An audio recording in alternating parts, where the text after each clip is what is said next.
supposed to be? That's the hot seat today, yes, sir. Check the heat. Good afternoon. Thank you for coming in today to speak with us. As you know, a resume doesn't give us a complete story, doesn't really tell us who you are or much about you.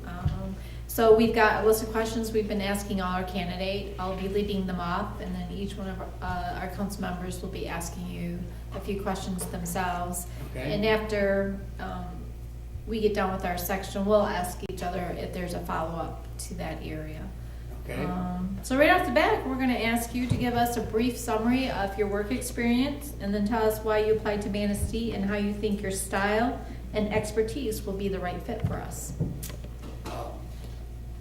To just the general background information, I was raised in New Orleans, so I'm familiar with lakes and water. I started out, I thought I wanted to eventually be a principal, so my first jobs after college were in education. I ultimately got a master's of education. In the meantime, I got into service with local government, and I found out that working with grown folks is a lot more pleasant than working with adolescents. So I switched careers, and I got a Master of Public Administration, but I've spent 30 years in local government. I've been a city manager in Litchfield, Michigan, so I'm familiar with Michigan and a lot of things about the way things are done in Michigan. I'm familiar with those. But I've been a city manager in Alabama as well as a county manager in Alabama. The reason I'm not in Louisiana is that Louisiana does not allow city manager form of government. It just doesn't exist in Louisiana. And so if you want to be a city manager, you've got to move out of state. So I joined a lot of other refugees from Louisiana and work in city government. My first city manager job was in Litchfield, Michigan. Why do I think I'm a good fit? Well, I think experience is very valuable, especially if you are exposed to things done in a different way in other parts of the country and so forth. I think it helps you meet a challenge that you haven't met before, to be able to recall similar things that have occurred that you faced in the past. And some of the things, I've done a little research on Manistee, and some of the things that, the challenges that you have, the issues that you have to face, I've faced them in other places. And so I think, and that's not to say there won't be some new things, but that's what makes the job exciting, is the new things, the new challenges. But with the experience that I've had, there's most everything or lots of things that you have to deal with. I can help because I've dealt with them or faced those issues in the past. Okay. I'm trying to get to know you a little bit more as an individual. Can you tell us what occupies your time outside of work, what you like to do? I'm sorry. Can you tell us what occupies yourself outside of work, what things you like to do? Oh, you mean outside of work? Yeah. Well, I'm not much outside of work. That's why I came out of retirement, because I need to have something to do, and I'm not sitting around watching TV all the time. I got bored, and I needed to get some excitement. And there's no more excitement than in local government. I mean, that's where the excitement is, to tell you the truth. But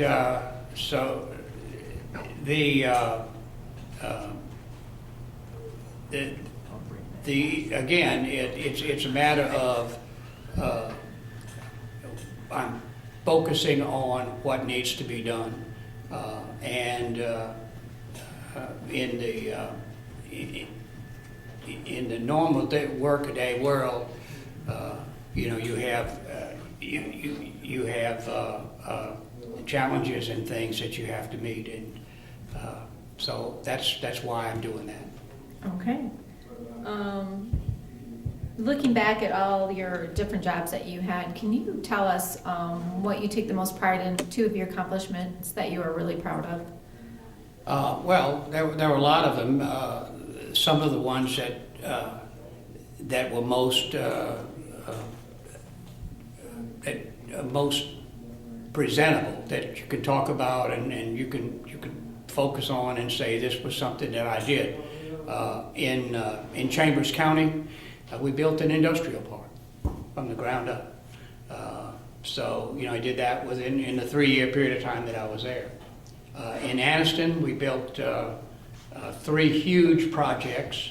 And of course, brick and mortar type projects are always the most visible and the ones that give you the most satisfaction when you go to the ribbon cutting, or, you know, when you go there later and you see everybody working in it. But we did 3 huge projects in Anniston when I was there.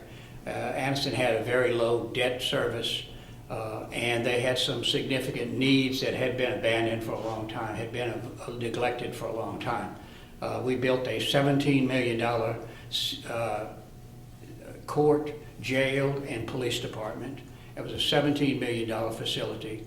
We built an $11 million office building to be occupied by the county Department of Human Resources, and they're paying for it. But the city built it and owns it, and we pay the debt service with a rental fee from that. And we built a $9 million aquatics and fitness center. While we were doing that, we also improved the golf course. We had 2 golf courses. So those are the 2 most visible. When I go down Chambers County, I can ride down to the industrial park and I can look at the industries that are there. There are 5 tier 1 suppliers, automobile suppliers. If you've got power windows in your vehicle, one of the companies in the industrial park in Chambers County probably built it, probably made it for you. We did that in Chambers County. We had to have, and then the brick and mortar facilities in Anniston. Those are the kind of things that, you know, you want people to see that you've done. You know, I mean, hey, we built that. You know, but there were a lot of smaller things that I take pride in too. In Chambers County, for example, where I was working in Lafayette, Alabama, was the city in Chambers County. That's where Joe Louis, the boxer, was born and lived as a child.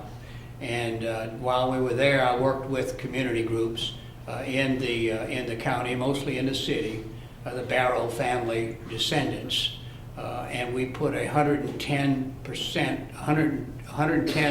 what they say, you know, it's bigger than life, 110% of life size statue of Joe Louis on the courthouse grounds, which everybody in the community is just, you know, very, very proud of that. And I worked real hard, squeezed some money out of the commissioners too, you know. So, but it was a good project, and everybody enjoyed it. Another project that I'm really, it gives me more satisfaction personally, is dealing with blight conditions in Anniston. Anniston, and back in the 60s, because of some problems in the community, and they began to have a decline in population. Then they had a lawsuit, pollution problem with Monsanto, which had a plant in the area. And so and then the third hit, three strikes, and they were really hit hard. The third one was the closing of Fort McClellan, which was a big Army base there. And when the U.S. military decided to have a peace dividend, they closed that, and that killed the economy for a long time. So the city was losing population terribly, they had probably 50,000 people, and now it's 23. So and it's leveled out now in the last 6 or 8 years, but it's still way below what it was. Well, what happens is when all those people weren't there, all those houses were abandoned. So you had abandoned housing by the hundreds of houses that were gone. I mean, you take a family of 4, if you have 50,000 people, you can count the number of households that's going to create. And those households are not there anymore. They've gone. And so those houses accumulated, so we had a blight problem there. Most towns of any age are going to have a certain amount of that. It just depends on a lot of characteristics, you know. You guys may have some of those issues to be dealt with. And I put together a comprehensive package to over a long period of time, what it will do, it will be transfer the ownership of those properties that are abandoned and put those property in the hands of responsible private owners. And that's the goal, that's the objective. You can't just keep tearing the houses down and cutting the grass forever. You got to get them into the lots, into the hands of private responsible owners. And so I worked on that. We got that in place, and they are working on a daily basis to eliminate the housing and get the properties into private hands. And so that, to me, that's the most satisfying because it has a greater impact on the community.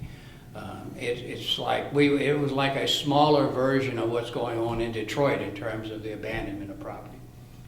I learned some of that. I got my ideas from what I read about in Genesee Land Bank, Genesee County Land Bank.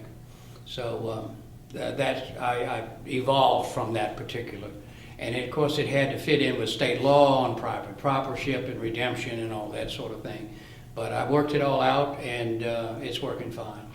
So that gives me a great deal more satisfaction. But anybody riding in Anniston, they would, instead of knowing all of that, all they would see would be a few abandoned houses, you know, and then they'd see areas where there's some redevelopment going on. And they'd say, well, they're trying, you know. But it's very satisfying to know that it's working and that they will, in the long run, they will be able to look at the improvements in the community, and it'll be of great benefit to the citizens of that town. Okay, thank you. Is there any follow-up questions? All right, Mr. Cody. Yes. Good afternoon. Have you ever been terminated, asked to resign, or resigned before termination action? No, sir. Never. I'm retired now. Yeah. But you could go to the Anniston Star and read the articles of what people said about me after I announced my retirement. And it's all positive. I've worked continuously since I was 12 years old. The only time there wasn't a time when I didn't work, but I mean, even when I was in school, I was working my way through college and all of that. So I was a night manager for a hamburger place. So I've had a lot of jobs, especially when I was younger. Well, But I've never been asked to resign. you kind of hit on it a little bit before, but you've been officially retired for a couple of years. Why are you now trying to re-enter back into work? Well, it's just that I guess retirement is just not. It's just not my thing. The old expression that I never had a life out of the office. Well, now that I don't have an office, I don't have a life. So, like I say, I talked to my wife and I just said, I'm going nuts. So if you want to live with a nut, it's not, that's what you get unless we go back to work. So now she's okay. She's good with it. We love Michigan. We've been here before, and this would be a great place to be. This far up? Because I know you're down in the south. Well, You travel through we Michigan? traveled up here. We traveled around here. we went to Mackinac, and we went to Petoskey, and lots of places, you know. Okay. If you were offered a position in Manistee, what would you do to stay in touch with the community, the business community, and the residents? Well, I read an article not too long ago. One of my colleagues wrote for one of the popular magazines about management, and he called it management by walking around. But what it means, and what he's describing, is a process of getting to know people. You can't get to know people if you just wave at them while you're passing by, you know, in a car. You've got to make contact with people, and the type of contact that I have is going to vary from depending upon who it is and what the circumstances are. But the basic principle is understand what the people that you have, the people that you know and come in contact with, understand what their needs are and so on, and their perspective and so forth. And if it's a member of this council, well, you're going to have issues with the way things are going in the community, things that that you think the community needs to be doing, and things that we shouldn't be doing, you know, that the community shouldn't be doing. So, you know, I can find those things out, and I can't do that if I just sit at my desk all day and, you know, that sort of thing. You've got to know the folks, get to know them, and that's different. How you go about doing that's going to be different depending upon the individuals, the circumstances.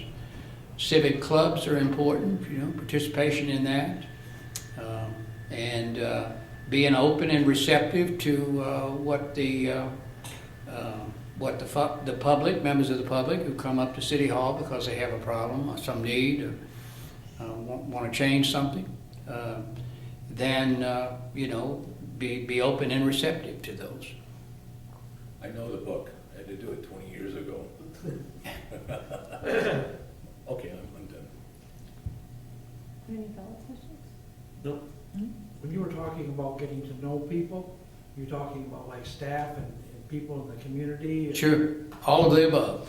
Yes, sir. And when you're getting to know staff, how would you handle that? I'm referring to like some managers are what they call minute managers. They talk to staff person every day, you know, for a minute. Well, I'm not a micromanager.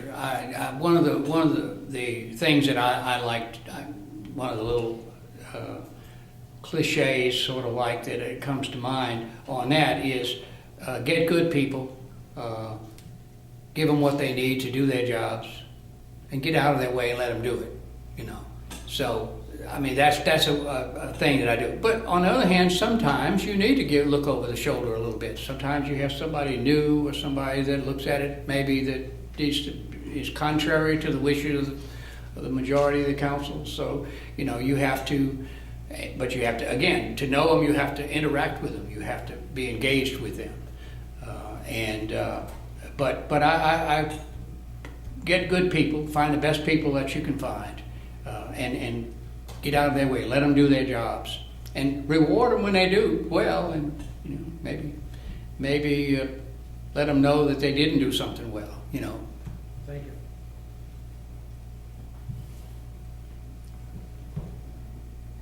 Shalinski, I'm up next. you're up. Okay. When we call on individuals who you've worked with in the past, what are they going to tell us about you? What did I work with? When you've worked with different people in the past, when you call those people, what are they going to tell us about? Oh, yeah. Oh, the people that I worked with. I have had some feedback from people on my resume list, you know, my reference list, and they tell me that they are giving good reports on me.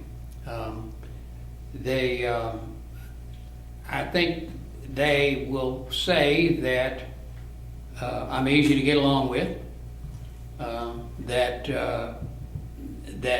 I understand what it's like to be a department head or an employee, and have problems to be dealt with, issues that have to be dealt with. And they know, they will say that they know they can come to me and we can talk about those issues candidly and address whatever their concern is. So I think they will tell you that I'm a good manager. Yeah, I really do. Okay. If you were selected, what do your first 3 months look like in Manistee? Paint me a picture of what you think they would look like. First 3 months. Well, several things I would need to do. Of course, there's knowing the people. Got to know the people, but you also got to know the rules. You got to know what the policies are in place. I've already done some reading on Manistee's strategic plans and projects and things that you all are working on. I've got your most recent budget, and I've looked at that, and the report that goes with that budget is very enlightening. So I would spend a lot of time learning it. Of course, I would probably already be doing that, you know, even before I actually arrived on the job officially. The best way to stay out of trouble is to know the rules better than anybody else. And that's one of the things that I would do in those first 3 months, is to learn those rules. Okay. Next question. It's kind of a two-part question. It's kind of near and dear to my heart. What do you see in Manistee that sets us apart from other places? And what particular skills, talent, or experiences do you have that can make your tenure here successful? As far as what makes Manistee different, communities have, I don't know how to say it exactly, communities have their own ambiance, their own perspectives, atmosphere. I don't know what the good word for that is. Some communities are more stressed out, it seems. You know, these are things you can't quantify. And not being from here, of course, I don't really have a clear picture of what that would be like.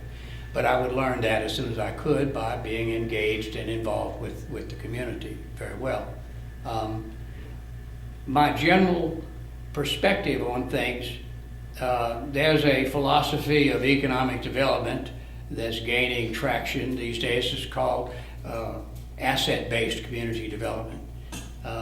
And the asset-based community development approach to things doesn't depend on solving problems. If there are problems that you always have to deal with, day-to-day problems, little situations that occur and so forth, but that's not the main task. The main task is to identify as many assets in the community, personal, social, religious, physical, economic, identify as many assets as you can in the community, and then to find ways to capitalize on those assets. And even if you could not find any problems to solve, you would still have plenty to do, because every community has a lot of assets. Every church choir is an asset. Every merchant is an asset. Every school organization is an asset. It's just a matter of finding out what's the best way to capitalize on that. I'll give you an example. Give you an example of how that would work. Anniston has 2 mountains inside the city limits, real mountains inside the city limits. Anniston, Alabama does. I had to drive over one of those mountains from my house to City Hall every day and back every day.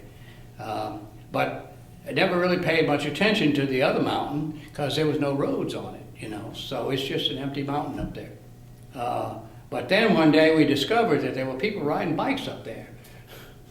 And, you know, I can't imagine why anybody would want to get on a bicycle, which is dangerous enough just on flat ground, and then drive down a mountain on a bicycle. But they were. Well, what is that? That's an asset. And right now, today, because of recognizing that as an asset and taking action to benefit from it, there is a Coldwater Mountain Bike Trail in Anniston that attracts mountain bikers. The National Association of Mountain Bikers helped us build it. You know, there was one of those either, but there is. And so right now there is a Coldwater Mountain Bike Trail in Anniston that attracts mountain bikers from all over the country. It's a premier facility and it's getting bigger. So that's an example. What I'm saying is that you can you find an asset, you capitalize on an asset, and before long, Anniston will be known as in the Southeast as a bike capital of the Southeast. That's what now they're thinking about that. Thank you. Any follow-up questions? Mr. Goodspeed? From what you have learned about us, what do you think our two biggest challenges will be in the next 3 years? How would you tackle them, and what process would you follow? What a question. They give it to me too. Okay. That's it. Well, I have read some of the documentation. I was able to retrieve information off of the website and so forth, and I got them on my iPad documents, and I have been reading them and studying them. Some of them are a little dated now, so a lot of it, is not completely up to date. But I think that the biggest challenge you're going to have is the revenue situation. You know, maintaining the revenue that you need in order to accomplish what your goals are. You only have three choices. You can either develop some new form of revenue, you can cut spending, or you can move money from one place to another in the budget. You know, that's about the only three choices you have. Based on your priorities, then you can decide what you want to do to accomplish those. If you've got if your priority is to rebuild a certain street, from the dirt up, then if that's your priority, number one priority, then that will be done first. And you can find in the process of getting to that point, then you have to determine where the assets are going to come, the resources are going to come from. So you'll have to develop those. I'm not sure. I know a little bit about the Hadley Act and a couple of other things about Michigan revenue. I'm not in a position, I don't know enough about the community to where I could just say, well, you probably need to do this. I'd just be guessing anyway.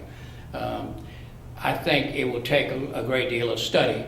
Like, for example, ways to cut budget, without eliminating services. Those are going to be problems that you're going to have to deal with.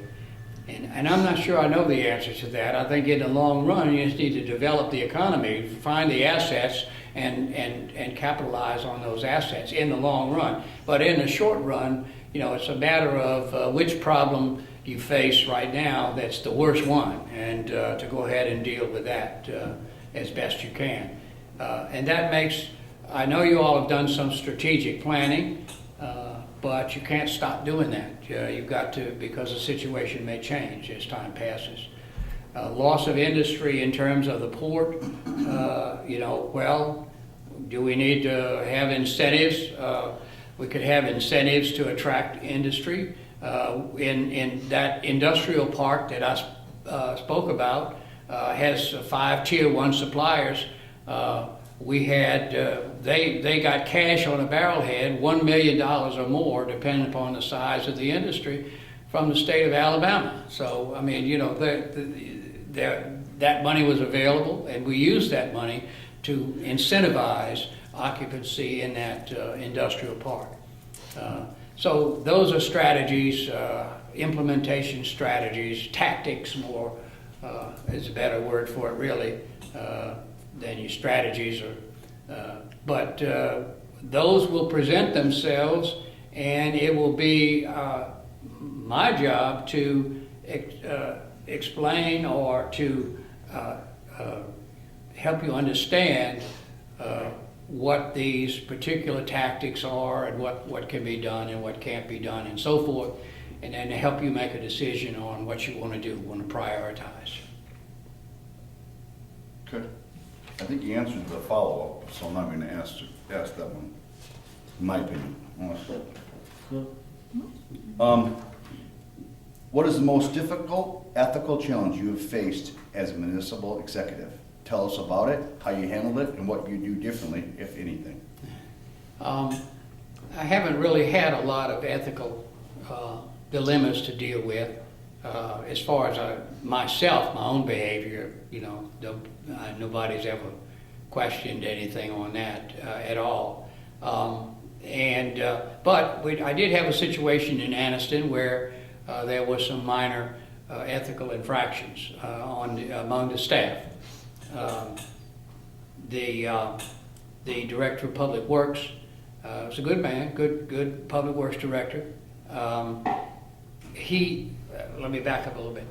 In Alabama, once a year, the state holds an auction in the capital, in Montgomery. And all the cities and counties and state agencies, they get rid of surplus equipment that they don't need or can't use or whatever anymore.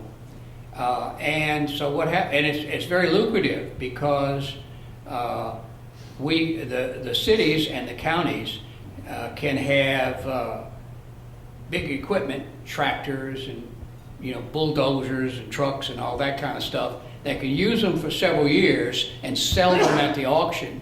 And private individuals bid on those, and generally speaking, you end up getting your money back. So they get 3 or 4 years of use out of a bulldozer, and then they sell it and they get the money back that they paid for it, because they paid less as a city than a contractor or a private purchaser. They have to pay tax on that money, so there's no, anyway, it's very lucrative.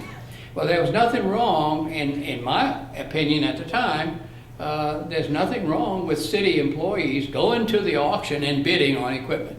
And they would go down there, and had been forever. Cities all over the state would go down, the employees could go down there and bid, get some old truck that they wanted, or some tractor, or lawnmower, or whatever it was that they wanted, bush hog. So the idea is, well, that's good, because the more bidders you have, the more money you're going to get for what's bid on, so that sounds like a good deal. But the ethics board didn't like that. We didn't know it until Bob went down there and somebody complained about it. We had to write in the personnel policy that employees would no longer be able to do that. You will not be able to bid on the auction. If you work for the city of Anniston, don't go to the auction. You're barred from bidding on that. So we did that, and Bob had to, I shouldn't say anything, but don't anybody, I shouldn't have said that, but anyway, he pled guilty to a minor infraction of the ethics law and paid a little fine, and then that was the end of that. But that's an example also of not knowing the rules well enough too. So, that's about the only ethical dilemma that I was involved in, and that was a very minor concern. Okay. What is the most important skill a manager can have when it comes to a manager-council relationship success? Tell us about the time you had to rely on that talent and to build and improve relationships. My task, I see my task as a city manager, one of the most important tasks is to make sure that I give my councils, my commissioners, enough information, good information, that they can make a good decision.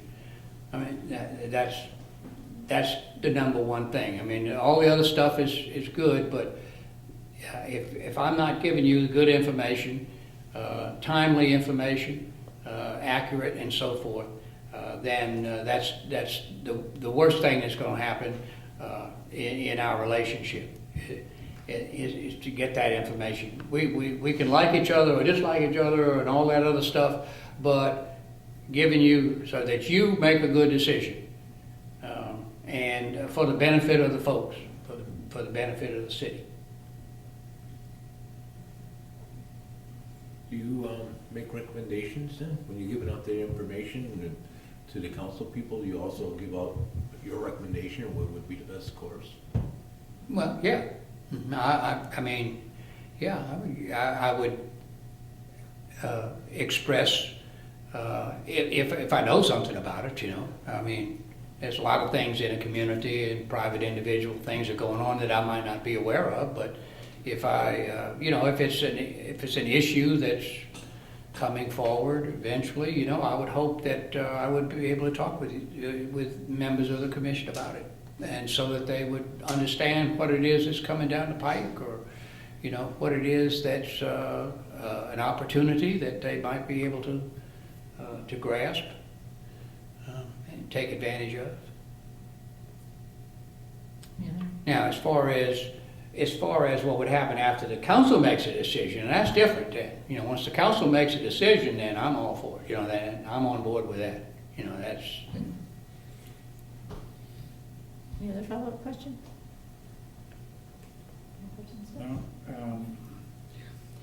What is the most important role the council plays in the success of a community's future, and what will you do to assure that we're effective in that task?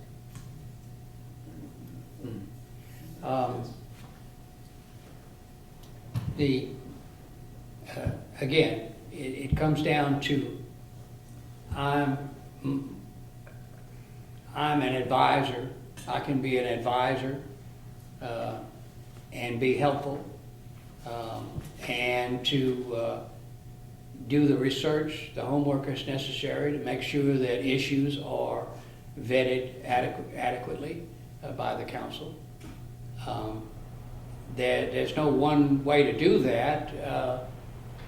You know, a draft report, a white paper, something like that. You know, if it gets technical, you know, I spent a little time as a technical writing instructor in my former life, and I understand how to communicate, and I can do all the PowerPoint stuff and all that, but most of the time that's not you know, it's okay. There's nothing wrong with that. In many cases, it's fine. But sometimes it's more than that. Sometimes it's getting close. You know, getting closer and making sure that that the council understands the issues and so forth.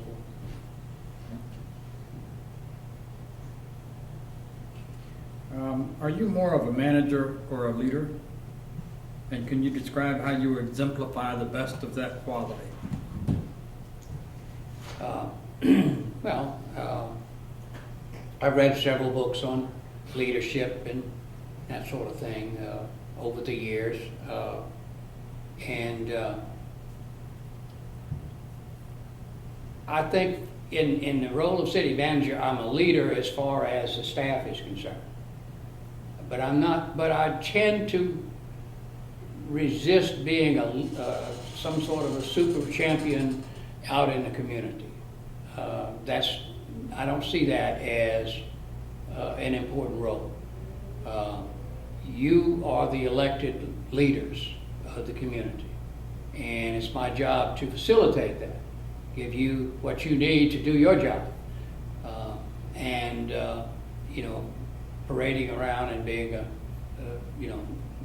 hero for the city is not my style. It doesn't. Wouldn't want people in the public to think badly of me, but that's not my concern. if you think I'm doing a good job, then that's good enough.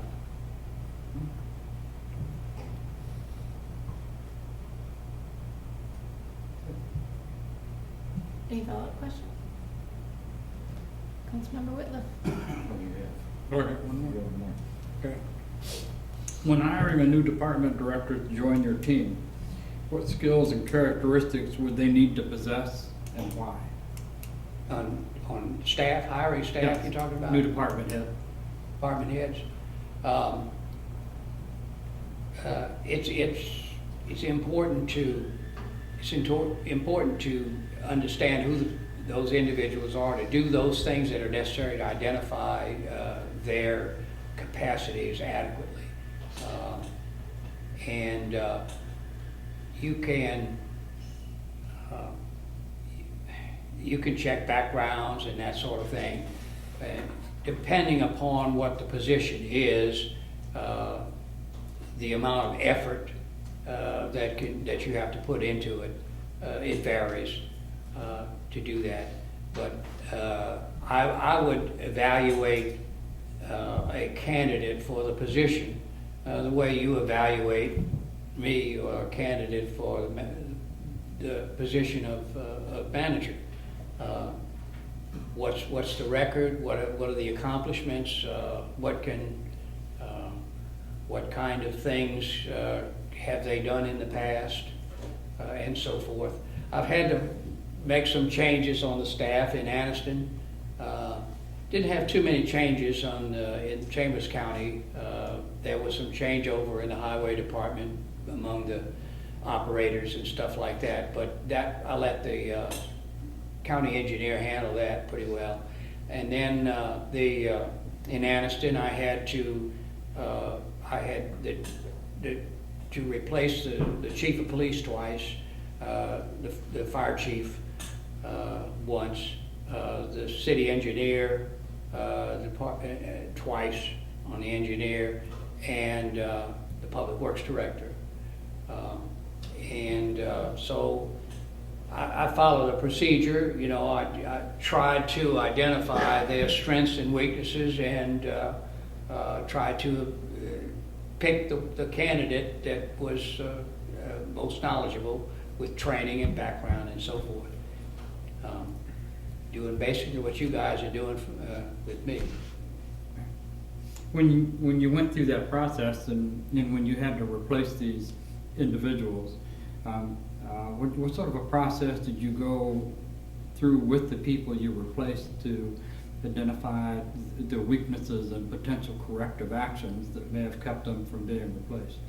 Well, checked on their past employers and past, just like you guys do, and talked to them about. We also checked the criminal background. Had the police chief do that for the others, you know, and narrowed down the candidates to a smaller group and talked to them personally. And in the case of the public works director, we went around and I talked about projects that we had going, you know, street projects or sewer projects or whatever they were, and we talked about them. And you know, you could tell he knows what he's talking about, you know. So it's a matter of being just being conscientious, you know. Well, the people that you replaced, were they replaced because of retirement or moving to other jobs or because of performance issues? All dependent upon, so the police chief and the two police chiefs and the fire chief is retirement. Okay. And so we ultimately ended up with Shane Denham, Lieutenant Shane Denham on the force. He took over as chief. In the case of Public Works, was vacant when I got there. And so I searched for a candidate. I narrowed it down to 3, and one of those was an employee, a building inspector, but the one we hired had a degree in construction engineering, and So even though we had a regular civil engineer already on staff dealing with the street problems and such as that, we hired the construction engineer, and I transferred building maintenance into that department, which had the building maintenance was the director of Parks and Recreation was handling that. So, I took advantage of the opportunity to improve the capacity of the staff by getting the new people in place. Thank you. Val? Well, Mr. Hoyt, we have a little common ground. You are from Downsville. That's where my family and I Okay. live now, yes, sir. My wife is from Calhoun. Oh, yes, Louisiana. okay. Great. My uncle moved after World War II to Monroe. With Yes. a paper company here. And you were the city manager of Anniston with which houses the CMP, Civilian Marksman Program? I'm sorry. Civilian Marksman Program? Oh, yes, I know, yeah, that business is there. I moved in while I was there, I think, into the industrial park. So you're involved with those? I like it, so. I just have 3 questions for you. First one, getting to a collaborative agreement on contentious issues is always difficult. Some sorry, I could say it the second time, but, can you say that? Yeah, that's it, thank you. Face tough financial choices. Others struggle with resident disagreements over the plan for the future. Walk us through a time when you faced a particularly divisive problem, and tell us the process you used to get both parties to say yes. I've had a number of opportunities to work with other agencies and other entities, private, public, and so forth.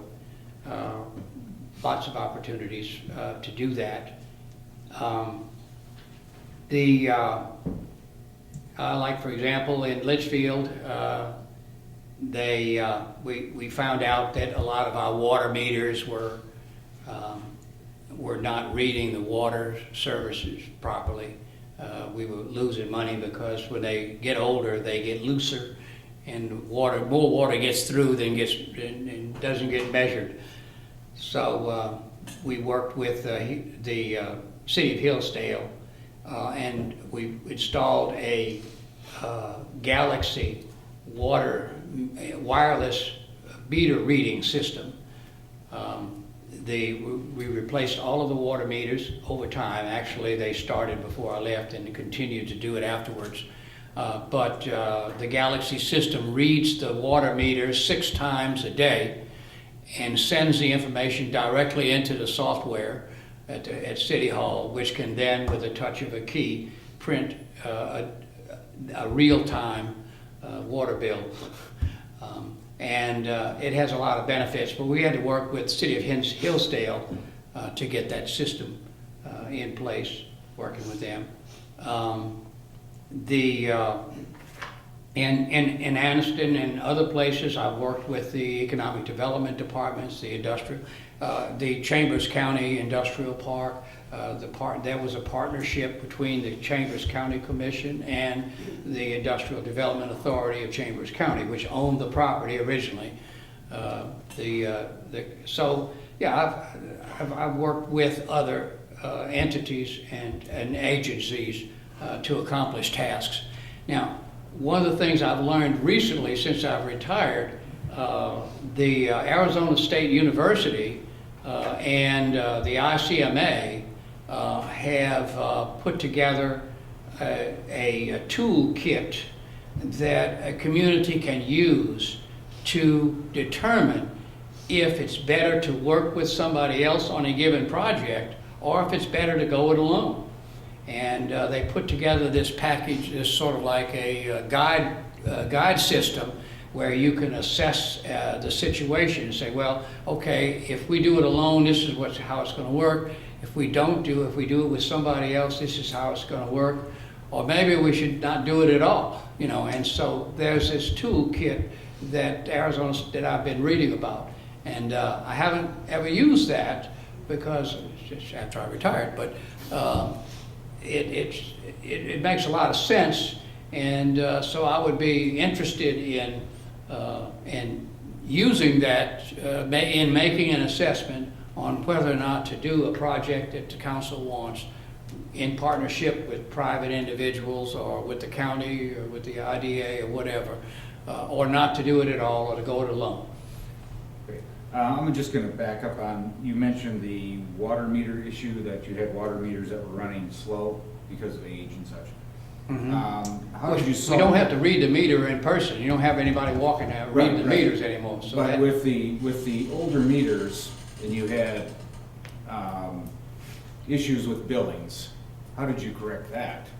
From if my meter was running slow and I was paying $25, come to find out I owe $3,000. well, How did they you didn't solve do those issues? they didn't do anything. We just lost that money, see, because you couldn't just overrule what the meter says. You know, the meter was the ultimate authority as far as the homeowner was concerned or the business owner was concerned.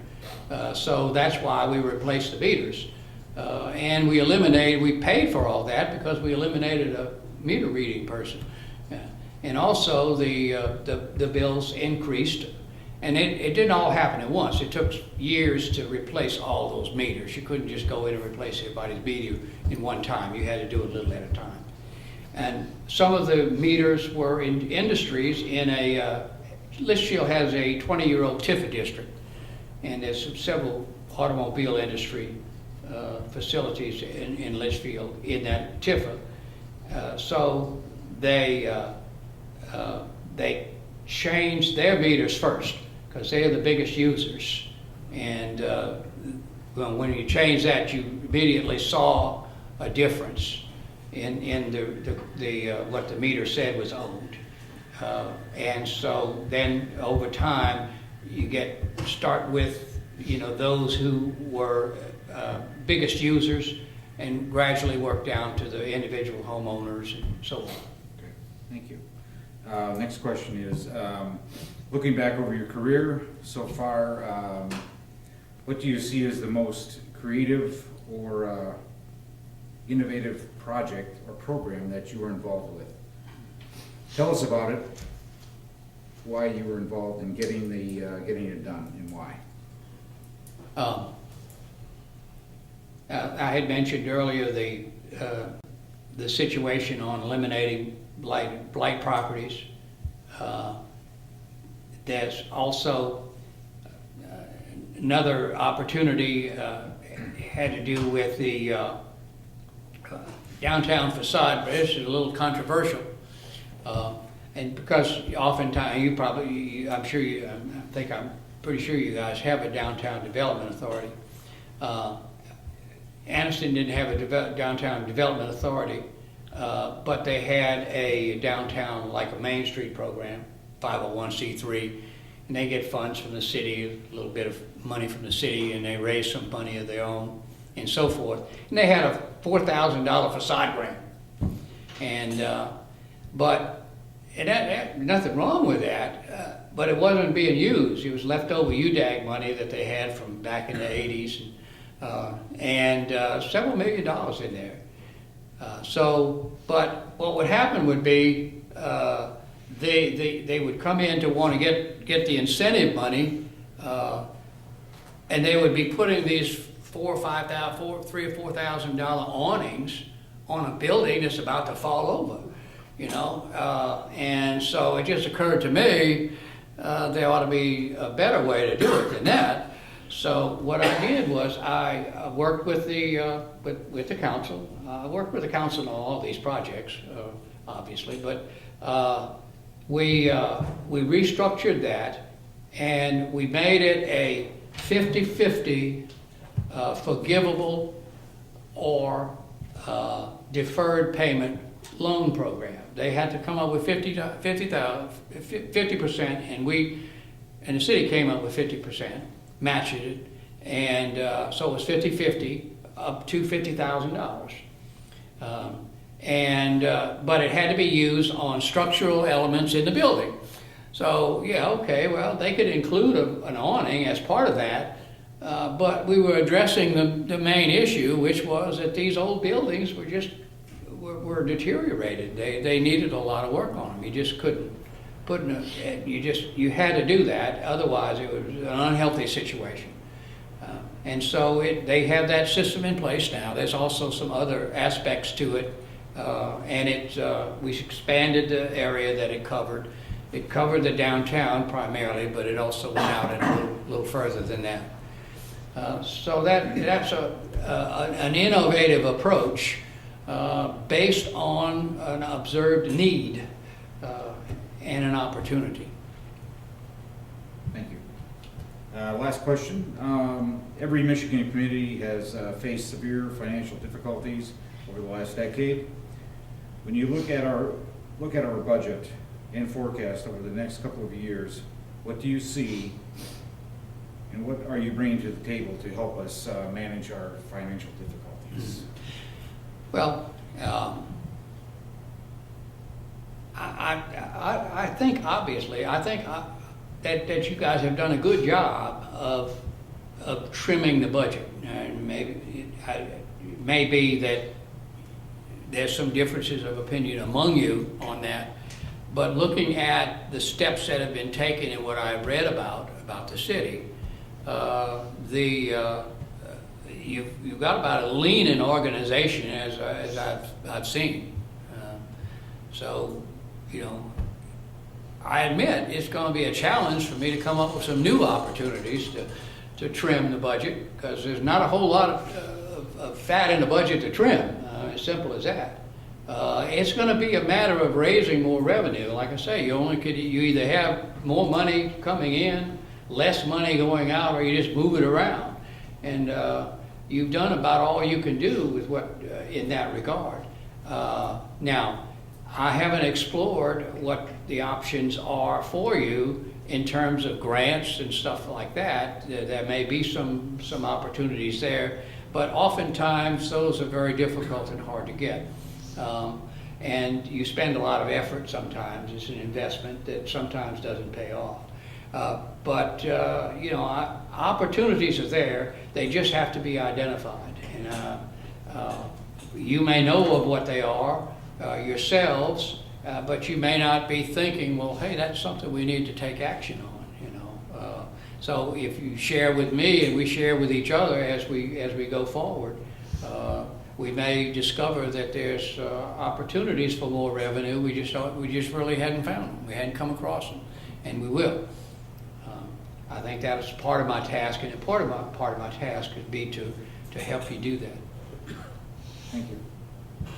Any follow-up questions? That's really good stuff. So tell us a little bit about your intergovernmental relational building cooperation efforts you've championed in the past, and what successes or failures did you have in that area?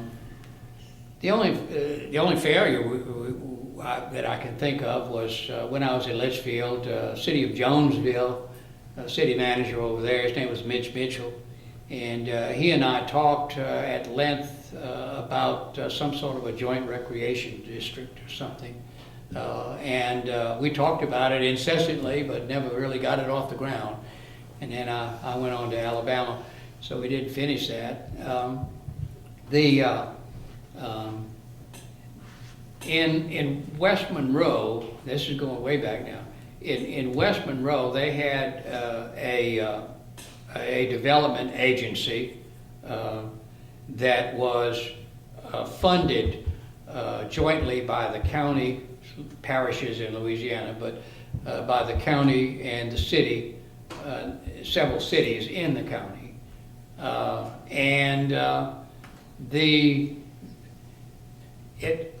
it got to be nothing but an argument all the time about what to do with the money. One city had to pay, based on population, they had to pay a whole lot more than the rest, and they got most of the benefits. So, eventually that thing fell apart. So these kinds of things do happen. I wasn't the only involvement in that. I was the planning and development director, so I was involved with it to a certain extent. But the mayor and council of West Monroe just decided they pulled out, and instead they went alone. They got their own economic developer on staff to do the work. And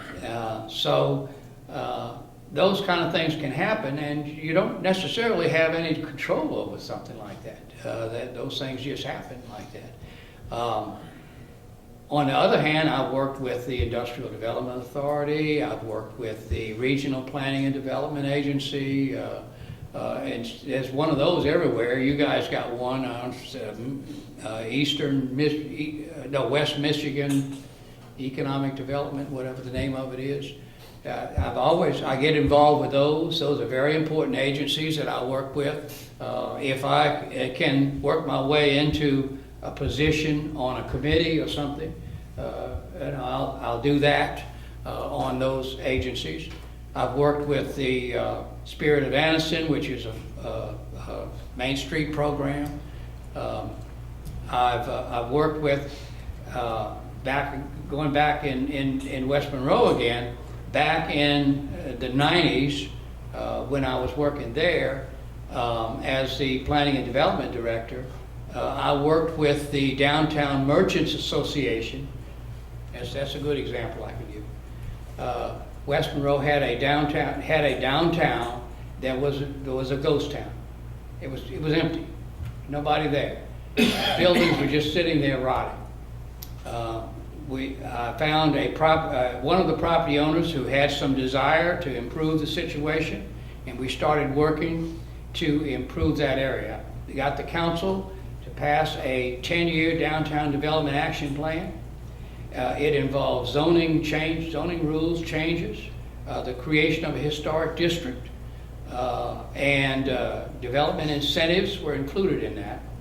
And also some infrastructure improvements, parking lot construction and so forth on the part of the city.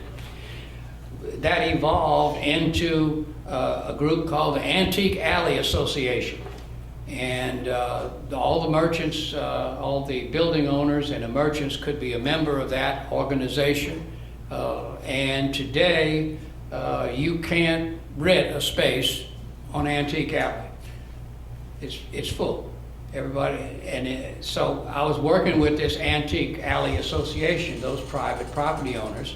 The Antique Alley idea, they have it on the billboards and all on the interstate, so when you pass through West Monroe, you go through, right through West Monroe on your way to Calhoun, you see Antique Alley billboards, enticing people to come off the interstate and visit the downtown area of West Monroe.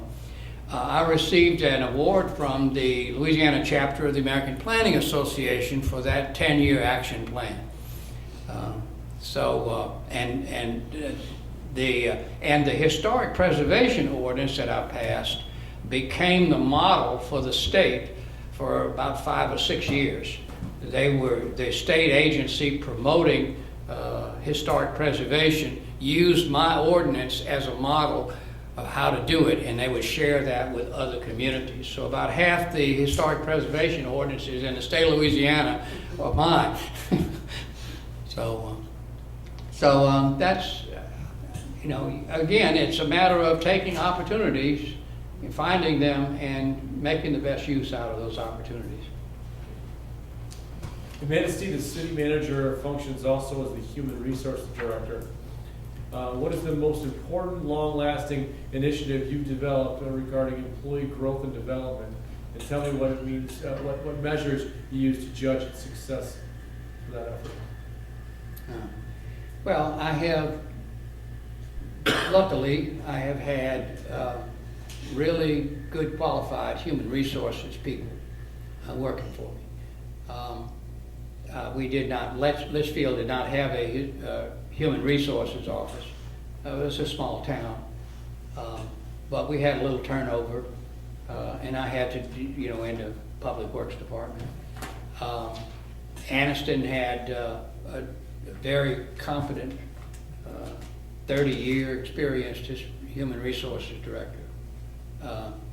In Chambers County, the turnover was relatively small, and it was in the engineer's office. So I can't really say that I'm a human resources person. Okay, I mean, that's just to be honest with you. But on the other hand, you know, I believe I understand people, and I'm able to determine relatively well whether they are going to be competent or not. And and that has proven to be true in most cases through the 30 years that I've been doing this. Now, as far as training is concerned, I have some very definite ideas about training, and a related issue is the issue of you know, liability and so forth. And I think if I had ever, you know, had my own decision, you know, on what to do on that, nobody cared but me. I think the training officer and the risk management officer ought to be the same. And you have risk management, which is substandard performance, and then you have performance that's adequate, and then you have superior performance. And I think that's a perspective that we lose, because in the past I've always seen a risk manager is some attorney on the other side of town, and you know, and then the training officer, you know, is someone who is doing a PowerPoint on the personnel manual, you know, and that sort of thing. I think the risk management and training ought to be the same, and it ought to cover the perspective from criminal behavior all the way up to national recognition. I don't know if that makes sense to anybody, but that's what I think. The city manager is responsible for negotiating contracts with 4 different unions. Tell us about your experience with public unions and explain how you've approached negotiations to ensure a solid working relationship after the agreement was inked. I have a limited amount of exposure to dealing with unions. The only local government I worked for that had a union was Anniston, and it was a fire department. The fire department was unionized. The police department was not. The Fraternal Order of Police functioned more like a union than a Fraternal Order of Police, but they were not unionized. In dealing with the Anniston Fire Department, I had a very, very healthy relationship with the fire department. We provided them with the materials and equipment they needed. They had a still have a Class 2 ISO rating, which is hard to get. And they have desires to be a Class 1 ISO rating.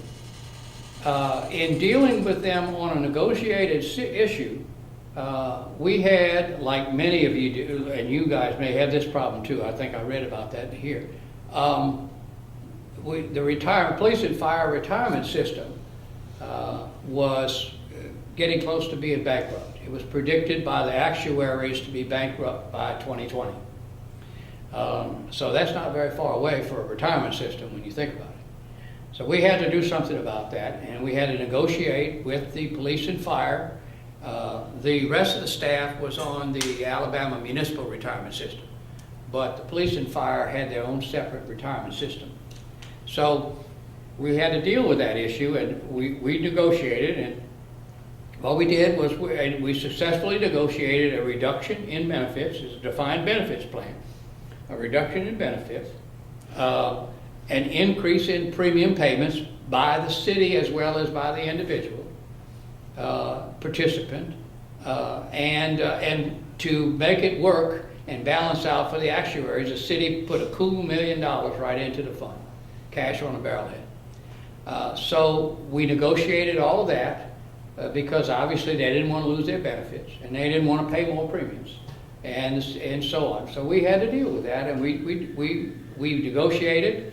We made some adjustments here and there to make it all work out for them. And we successfully completed that, and now the actuaries tell us that depending upon how well the economy recovers, that it's going to be solvent for the foreseeable future. Again, it's not a whole lot of exposure over a long period of time in that particular regard, but took us 2 years to negotiate that. So it was a tough 2 year of negotiating. Okay, thank you. That's all I have. I just have a couple questions, follow-up questions. Can you talk to us a bit about your comfort with technology, primarily with how you use it? The technology, if you're talking about things like PowerPoint and Word and Outlook and all of that kind of stuff, I got plenty of that stuff.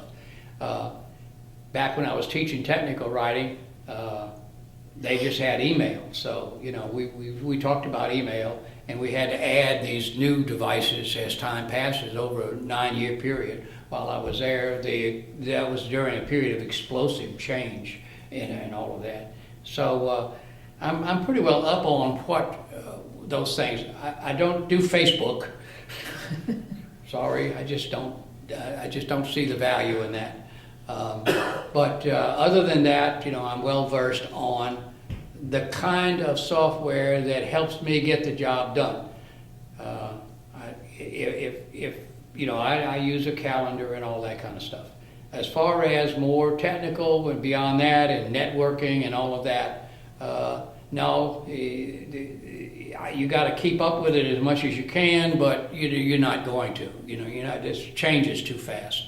So you have to have resources available, knowledgeable people to call upon to deal with issues like that. And that's, again, get good people and they'll do the job or tell you how to do the job. Now, I had one experience that's involved, I had to learn a lot about the security system in the jail in Chambers County. This, of course, would not be of concern to you guys because you don't have one, but they had a security system in the jail. Didn't work. It just didn't work at all. I mean, they had skeleton keys, like in the old days or like in the movies where they had to go and open the door for them and push them in there and close and lock it with a key and keep the key on the hook and all that. They didn't have, the security system was completely inadequate. At the same time, the economy had changed, and Chambers County had a bond that had a pretty high interest rate on it and had been for a long time. So in order to fix the security system, it was going to cost $500,000 to install a working computerized security system in the jail. It would be about $500,000. So what we did was we refinanced the bond, shortened the term, and used $500,000 in proceeds to fix the security system. Now the payments are less and the term is shorter, and we've saved the taxpayers by that act.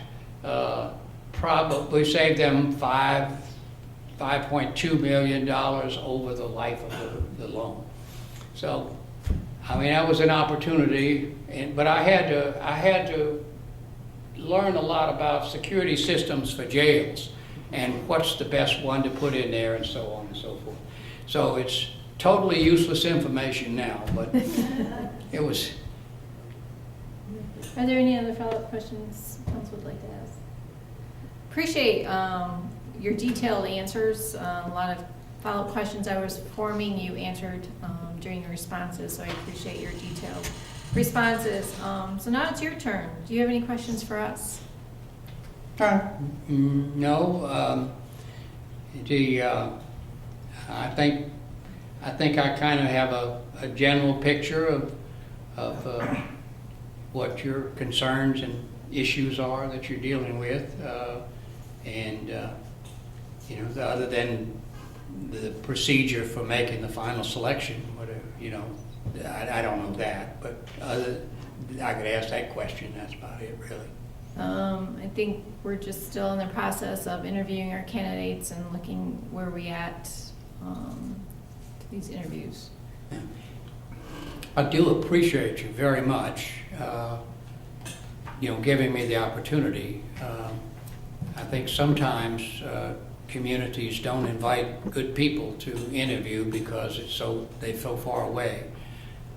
And I'm about as far away from you guys as I can get without being in Mexico. So I do appreciate you all having me up here. It's very, very thoughtful. Thank you. Thank you.